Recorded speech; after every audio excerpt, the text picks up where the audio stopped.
बच्चों, welcome back to my YouTube channel technical coaching classes. और मैं रोहित शर्मा आज आप लोगों को डिस्कवरी ऑफ प्रोटॉन के बारे में जो है बताऊंगा। लेकिन डिस्कवरी ऑफ प्रोटॉन को करने से पहले जो है हम लोग बात कर रहे हैं थोड़ा सा डिस्कवरी ऑफ इलेक्ट्रॉन में हम लोगों ने क्या क्या किया था। डिस्कवरी ऑफ इलेक्ट्रॉन में हम लोगों ने बात करी थी कि एक डिस्चार्ज ट्यूब एक्सपेरिमेंट किया था।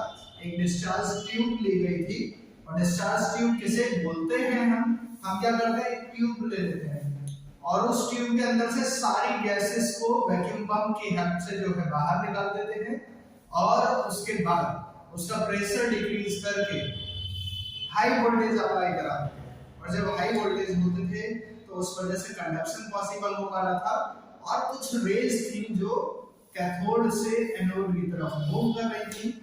हमने उस ट्यूब में एक साइड में जो है फ्लोरोसेंस मटेरियल लगा दिया था जिससे वो रेज जैसे उस फ्लोरोसेंस मटेरियल से स्ट्राइक करेंगी हमको पता चल जाएगा कि कोई ना कोई पार्टिकल या कोई ना कोई रेज है या कुछ ऐसी चीज जरूर है जो दूसरी जगह स्ट्राइक कर रही है। और वहां से हम लोगों को आइडिया लग गया था कि हमने जो है इलेक्ट्रॉन की डिस्कवरी कर ली थी। ठीक है ना, इस टाइप से हमने इलेक्ट्रॉन की डिस्कवरी करी थी। इसकी डिस्कवरी करी थी जे थॉमसन ने काफी सारे एक्सपेरिमेंट करे थे, है ना। डिफरेंट गैसेस को यूज किया, डिफरेंट जो है इलेक्ट्रॉन्स को यूज किया और सब के लिए फिर चार्ज बाय मास का रेशियो निकाला था और सभी के लिए जब चार्ज बाय मास का रेशियो सेम आ रहा था तो उन्होंने इलेक्ट्रॉन को सबसे पहले एक फंडामेंटल पार्टिकल घोषित कर दिया था। ठीक, इतनी बात जो है हम अपनी पिछली चीजों में देख चुके थे। आज हम लोग बात करेंगे प्रोटॉन की डिस्कवरी के बारे में। और ये जो प्रोटॉन की जो डिस्कवरी है ये भी उसी डिस्चार्ज ट्यूब एक्सपेरिमेंट से ही पॉसिबल हो पाई थी जो इलेक्ट्रॉन के लिए यूज किया था। बस उसमें कुछ थोड़ा सा मॉडिफिकेशन कर दिया गया था, ठीक है ना। और वो मॉडिफिकेशन क्या था, उन्होंने जो इलेक्ट्रोड यूज किया था ना, जे थॉमसन ने कुछ एक इलेक्ट्रोड यूज किया था और जे थॉमसन ने जिस इलेक्ट्रोड को यूज किया उसी में थोड़ा सा मॉडिफिकेशन किया गया। मॉडिफिकेशन ये था कि इलेक्ट्रोड में हमने एक साइड में होल कर दिया। जो आपको कैथोड दे रखा था ना, यहाँ पे देखो ये रहा आपका डिस्चार्ज ट्यूब, ठीक है। और इस डिस्चार्ज ट्यूब में दो इलेक्ट्रोड हमने लगा दिए, कैथोड और एनोड यूज कर लिए। तो उन्होंने क्या किया, इसको यहाँ पे कैथोड में बहुत सारे होल्स कर दिए थे, ठीक है। कैथोड में बहुत सारे होल्स करने की वजह से, ठीक है ना, इसका एक स्पेसिफिक नाम पड़ गया। इसे आप बोल देते हैं परफोरेटेड कैथोड।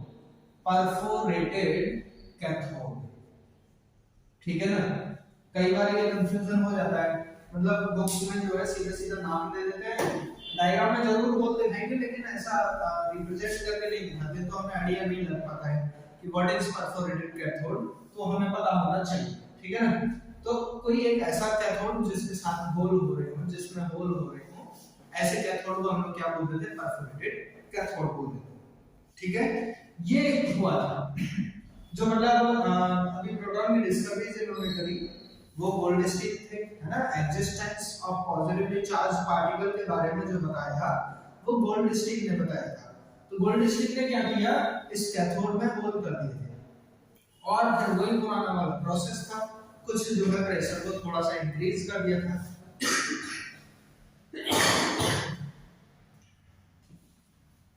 सॉरी, कुछ प्रेशर को जो है थोड़ा सा इंक्रीज कर दिया था। पहले जो इलेक्ट्रॉन की डिस्कवरी में यूज हुआ pressure 10 to the power -5 pascal तक यूज हुआ था, लेकिन अब जब हम प्रोटॉन की डिस्कवरी के लिए बात करते हैं तब लगभग जो है 10 to the power -3 pascal pressure हो गया। और अगर इन दोनों में देखें तो 100 टाइम्स का जो है डिफरेंस आ रहा है, मतलब अब जो प्रेशर है वो 100 टाइम्स बढ़ा दिया गया था उस टाइम के कंपैरिजन में जब इलेक्ट्रॉन की डिस्कवरी हो रही थी तब से, ठीक है ना। इतनी चीज हमको यहाँ से ये आइडिया मिला। फिर इन्होंने हाई वोल्टेज अप्लाई कर, ठीक। और हाई वोल्टेज बेटा अप्लाई करने की वजह से हुआ क्या, रेज फिर से एमिशन, क्योंकि गैस जो है आयोनाइज्ड हो गई। जब भी हम लो प्रेशर पर किसी गैस को हाई वोल्टेज अप्लाई करते हैं तो वो आयोनाइज्ड हो जाती है, ठीक है ना। ये हम पहले पढ़ चुके हैं। तो यहाँ पर भी जैसे हम हाई वोल्टेज जो है अप्लाई करेंगे, प्रेशर तो अभी लो है तो गैसेस क्या होंगी, आयोनाइज्ड हो जाएंगी और उस टाइम पर आपका कंडक्शन जो है वो स्टार्ट हो जाता है। कंडक्शन का मतलब क्या हो जाएगा, चार्ज का एक जगह से दूसरी जगह जाना पॉसिबल हो जाता है। तो हम लोगों ने पढ़ा था कि जैसे ही हम लोग जो है हाई वोल्टेज अप्लाई करते हैं तो यहां से कुछ रेज होती थी, है ना, वो रेज ऐसे जा रही होती थी कैथोड से एनोड की तरफ। लेकिन अब हमने ध्यान से देखा तो पता चला कि सिर्फ कैथोड से ही रेज नहीं जा रही थी, एनोड से भी कुछ रेज जो है इस डायरेक्शन में आ रही थी। ओके, तो ये पता कैसे चला हमको भाई? भाई ये पता कैसे चला कि एनोड से भी कुछ रेज जो यहाँ आ रही है। इन्होंने यहाँ पे ये होल कर दिए थे ना, तो ये रेज आई होंगी और इन होल में से सीधी आके यहाँ पे स्ट्राइक हुई होगी, है ना, ऐसे करके स्ट्राइक। और जहां पर भी स्ट्राइक हुई ये रेज वहां पर जो है एक रेड कलर का पोर्शन जो है हमको दिखाई देगा। तो ये इसमें होल करने से ये बेनिफिट मिला कि जो रेज यहां से आ रही होगी वो रेज होल से सीधी निकल के यहां पे स्ट्राइक करेगी। ठीक है, जो ट्यूब थी उसकी सरफेस से और ट्यूब की सरफेस पे जो है रेड कलर की चाक जो है ये दिखाती है। और तब हम लोगों के दिमाग में लगा कि यहाँ वाली तो हम लोगों ने देख ली थी भाई, यहाँ पे एक्चुअल में कोई होल था नहीं। पहले जब होल नहीं था तो रेज आ रही थी, टकरा रही थी और अंदर तक नहीं जा पा रही थी, उस तक स्ट्राइक नहीं कर पा रही थी। अब तो होल हो गया, अब रेज सीधी जाके टकरा गई धड़ल्ले से, ठीक है ना। और जैसे ही इससे स्ट्राइक करेंगी तो हमें रेड कलर का एक पोर्शन मिल जाता है। मान लेते हैं जैसे ये पूरा जो है रेड रेड हो जाता है। इसे ब्लू मत समझिएगा, कुछ महान होते हैं बच्चे कि सर ये तो ब्लू है, आप जो बना रहे हैं रेड मार्कर नहीं है हमारे पास, इस चक्कर में ब्लू कर रहे हैं। ठीक, इसे समझ लीजिए। ओके जी, तो जो रेज एनोड से आ रही थी इन्हीं रेज को जो है हम लोग एनोड रेज बोल रहे थे, ठीक है ना। इन रेज को हम लोग क्या बोल रहे थे, एनोड रेज। ओके, ये पर्टिकुलर कैनाल में से पास हो रही है इसलिए इनको कैनाल रेज भी बोल देते हैं। तो यहाँ पे और करके एक और भी लिख देता हूँ मैं नाम इनका, कैनाल रेज। जो एनोड रेज थी ये जो है कैथोड के कैनाल में से पास हो रही थी इसलिए इन्हें कैनाल रेज भी बोल दिया गया। इतनी भी चीज क्लियर। अब क्योंकि हमने इसको पॉजिटिव टर्मिनल से कनेक्ट कर रखा है, इसका मतलब ये आपको पॉजिटिवली चार्ज है इलेक्ट्रोड, और इसे नेगेटिव टर्मिनल से कनेक्ट किया मतलब ये आपका नेगेटिवली चार्ज इलेक्ट्रोड है। ठीक है, तो ये पॉजिटिवली चार्ज इलेक्ट्रोड है, तो हमें यहां से ये पता चल गया कि जो रेज आ रही थी उनका नेचर कैसा होगा, पॉजिटिव। जबकि पहले वाले में जब कैथोड से रेज पास हो रही थी तो वो नेगेटिव टर्मिनल से कनेक्टेड था, इसीलिए हमने कैथोड को जो है मतलब कैथोड रेज को नेगेटिव बोल दिया गया था। ठीक है, एक तो ये तरीका था। और भी बहुत सारे एक्सपेरिमेंट हुए पॉजिटिव नेगेटिव को चेक करने के लिए। जैसे इसके लिए भी अगर हम चेक करें तो मैं क्या करता हूं, यहां पर बेटा दो रॉड लगा देते हैं ऐसी, ठीक है, दो प्लेट लगा दी मैंने, और इन दोनों प्लेट्स को ऐसा मान लेते हैं कि इन दोनों प्लेट्स को जो है इस वाली प्लेट को और इस वाली प्लेट को मैं क्या करता हूं, इस वाली प्लेट को पॉजिटिव टर्मिनल से जोड़ देता हूं और इस वाली प्लेट को जो है मैंने लेके नेगेटिव टर्मिनल से जोड़ दिया। तो नेगेटिव टर्मिनल से जोड़ने की वजह से यहाँ पूरे पे कैसा चार्ज, नेगेटिव चार्ज हो जाएगा, और पॉजिटिव टर्मिनल से ये जुड़ा तो इस पूरे पे कैसा हो जाएगा, पॉजिटिव चार्ज हो जाएगा। जिसको जैसे टर्मिनल से जोड़ेंगे वैसे ही चार्ज और उस पे एक्वायर हो जाएगा। ठीक है ना। अब जरा सोचना, मैं थोड़ा सा इसे जो है रफ कर देता हूं। तो जैसे ही इन्होंने इसको कनेक्ट किया, ठीक है ना, तो ये रेज जो यहाँ सीधी जा रही थी ये थोड़ी सी जो है आगे चल के यहाँ से ऐसे डिफ्लेक्ट होने लगी, ठीक है, थोड़ी सी मोड़ने लगी। अब जरा सोचो कि ये रेज जो है किस चार्ज की तरफ मुड़ रही है, नेगेटिव चार्ज की तरफ मुड़ रही है कि नहीं। तो यहां से हम लोगों ने आइडिया लगाया कि जो रेज थी पॉजिटिव होंगी तभी नेगेटिव की तरफ जा रही है। अगर इनका नेचर पॉजिटिव हुआ रेज का तभी तो वो नेगेटिव की तरफ जाएगा, अदरवाइज क्यों जाएगा भाई, नेगेटिव नेगेटिव तो रिपेल कर देते। अगर यही चीज जो है अगर मैं यहाँ पे इन रेज के लिए बात करूं तो ये जो रेज होंगी ये पॉजिटिव की तरफ अट्रैक्ट होंगी ऐसे करके, है ना। ये रेज पॉजिटिव की तरफ अट्रैक्ट होते हैं कि जो कैथोड से निकलने वाली रेज है, इसलिए हमने बोल दिया था कि इनका चार्ज कैसा है, नेगेटिव चार्ज है। लेकिन एनोड से निकलने वाली जो रेज थी वो किसकी तरफ मुड़ी, नेगेटिव चार्ज की तरफ, और नेगेटिव चार्ज की तरफ होने की वजह से हम इन रेज को कैसी रेज बोल देते हैं, ये पॉजिटिवली चार्ज रेज थी, ठीक है ना। यही डिस्कवरी जो है प्रोटॉन की डिस्कवरी में हुआ था, यही सब अरेंजमेंट लगाए गए थे। इस एक्सपेरिमेंट से जो है हम लोगों ने इतना पहले आइडिया लगाया था कि ये कैसे रेज होंगी, पॉजिटिवली चार्ज होंगी, ठीक है ना। और इन्हीं को बाद में जो है प्रोटॉन्स नाम दे दिया गया था, ठीक है ना। और 1886 में जो है गोल्डस्टीन जो थे उन्होंने मतलब गोल्डस्टीन ने जो है प्रोटॉन्स की डिस्कवरी करी थी। इन्होंने इस एक्सपेरिमेंट में क्या किया, परफोरेटेड कैथोड का यूज किया, ठीक है ना। तो यहाँ पे मैं लिख देता हूँ कि he used perforated cathode.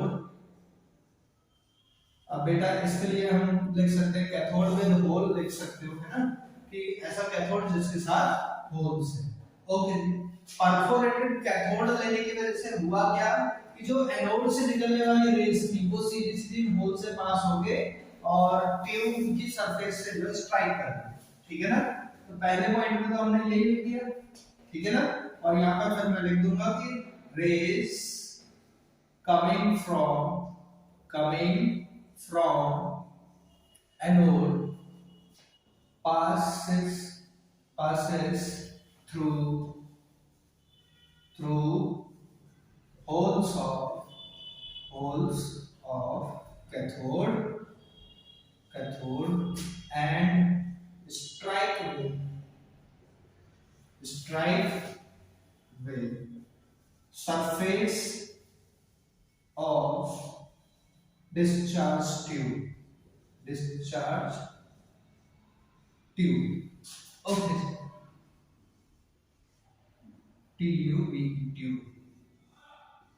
and create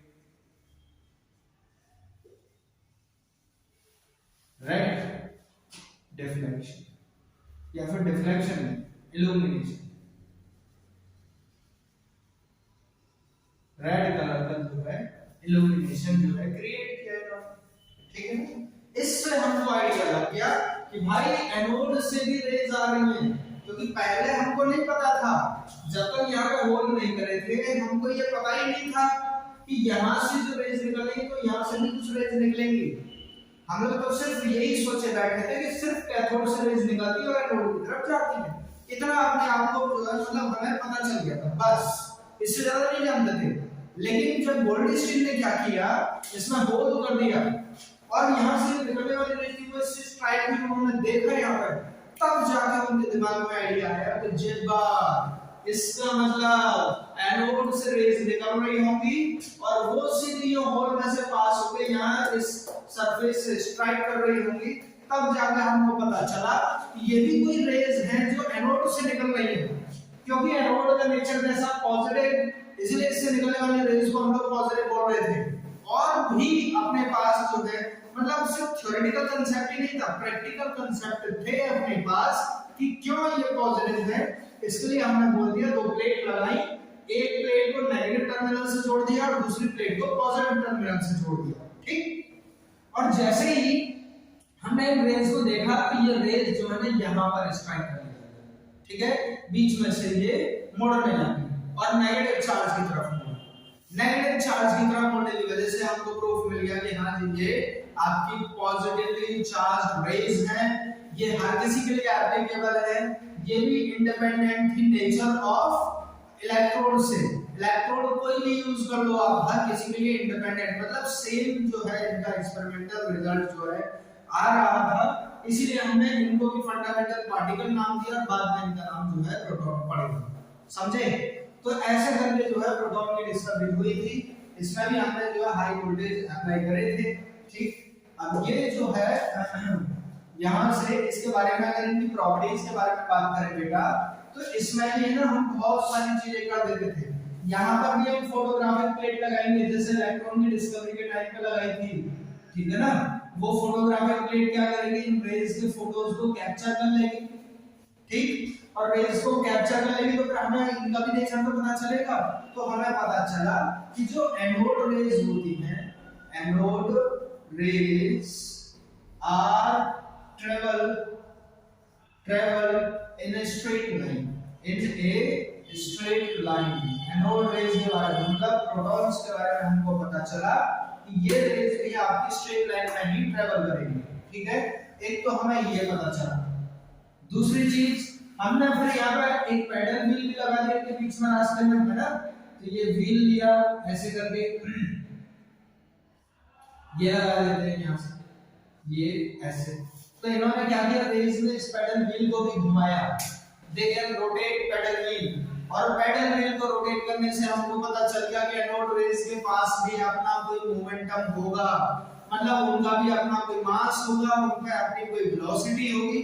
और मास और वेलोसिटी जिसके पास होते हैं वो द मोमेंटम होता है, ठीक है। तो यहां से हम लोगों ने आइडिया लगा लिया कि जो एनोड रेस की इनके पास भी अपना कोई ना कोई मोमेंटम होगा। तो फिर यहाँ पे अगला पॉइंट हम क्या बना देंगे, anode rays has momentum, anode rays has momentum. अच्छा जी, एनोड रेस के पास मोमेंटम होता है, स्ट्रेट लाइन में ट्रेवल करती हैं। और क्या हो सकता है, ये जो है किसी थिन फॉइल को, मेटल फॉइल को पेनिट्रेट कर सकती हैं। तो यहाँ पे लिख देता हूं मैं, they can penetrate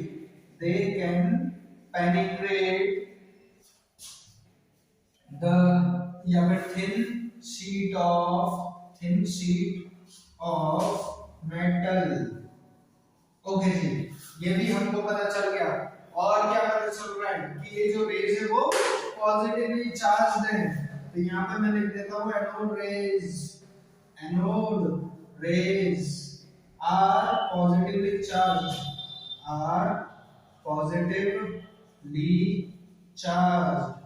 ओके जी। एक हमें ये भी पता चल गया कि जो एनोड रेज है वो कैसी है, पॉजिटिवली चार्ज्ड रेज है, ठीक है ना। और दूसरी चीज, ये गैसेस को जो है आयोनाइज कर रही थी, हमें यहाँ से ये भी आइडिया मिला, तभी तो कंडक्शन पॉसिबल हो पाया। तो एनोड रेज भी क्या करेगी, गैसेस को आयोनाइज कर देंगे। तो यहाँ पे ऐसा लिख सकते हैं कि they can ionize gases को इन्होंने आयोनाइज कर दिया। तो ये कुछ प्रॉपर्टीज जो है आपके प्रोटॉन के लिए हो गई थी, है ना। प्रॉपर्टीज ऑफ प्रोटॉन होंगे, उनके बारे में जो है डिटेल्स में स्टडी हमने देखी, ठीक है। एक बार फिर से देख ले रहे हैं हम लोग। हमने क्या किया, एक डिस्चार्ज ट्यूब ले ली, डिस्चार्ज ट्यूब में दो इलेक्ट्रोड लगाए, एक कैथोड और एक एनोड, और कैथोड में हमने होल लगा दिया, होल कर दिए बहुत सारे, इसलिए इस कैथोड का नाम हो गया था परफोरेटेड कैथोड। यहाँ पे प्रेशर को डिक्रीज किया, प्रेशर डिक्रीज करने के बाद हाई वोल्टेज अप्लाई कर दिया। जैसे ही मैं हाई वोल्टेज अप्लाई करूंगा, एयर जो है आयोनाइज हो जाएगी। एयर आयोनाइज हुई तो यहाँ पर रेडिएशन होना शुरू, रेडिएशन होने शुरू का मतलब है कि यहाँ से रेज जो है निकलना शुरू हो जाएगी। तो हम लोग तो यही आइडिया लगाए बैठे थे यार पहले से कि यहीं से रेज निकलेंगी, देखें क्या चेंज आता है रेज में। हो सकता है चार्ज बाय मास का रेशियो जो डिफरेंट आ जाए, लेकिन ऐसा तो कुछ हुआ ही नहीं भाई। एक्चुअल में होता क्या है, एक्चुअल में हमें पता ही नहीं होता कि हम क्या करने वाले होते हैं, बस, है ना। जो इंसान सोचता है वो होता क्या है, ठीक है। तो यहाँ से उन्होंने सोचा तो ये था कि रेज से कुछ नया जो है चेंज आएगा, लेकिन ये नहीं पता था कि यहाँ होल करने की वजह से हमें ये नया पता चल गया कि इसमें से एनोड में से भी रेज निकलती है, और वो रेज निकली, इससे स्ट्राइक हुई। उन रेज का नेचर जो हमने पॉजिटिव बताया, और बताया कि ये जो है फंडामेंटल पार्टिकल्स है, और फंडामेंटल पार्टिकल्स को बाद में नाम दे दिया गया था प्रोटॉन, ठीक है। तो ये जो है आपकी डिस्कवरी ऑफ प्रोटॉन थी। टेक अ स्क्रीनशॉट ले लिया। अब अपने नेक्स्ट वीडियो में मैं न्यूट्रॉन की डिस्कवरी के बारे में बात करूंगा, जो बहुत ही ज्यादा मजेदार होने वाली है। उसमें बहुत सारी कंसेप्चुअल चीजें भी बताएंगे, और उसके बाद जो है हम लोग कुछ मॉडल्स हैं इस चैप्टर के, इंपॉर्टेंट मॉडल्स हैं, उनके बारे में डिस्कस करेंगे। तो पढ़ते रहिए और कॉपी पेन लेके जो है इनके नोट्स साथ के साथ बनाते रहिए। वैसे मैं डिस्क्रिप्शन में भी जो है नोट्स वगैरह प्रोवाइड आपको कराता रहूंगा, है ना। जैसे जैसे नॉलेज बढ़ती जाएगी वैसे वैसे मैं जो है डालता रहूंगा। और एक लास्ट चीज, लाइक सब्सक्राइब और शेयर करना ना भूलें। Thank you.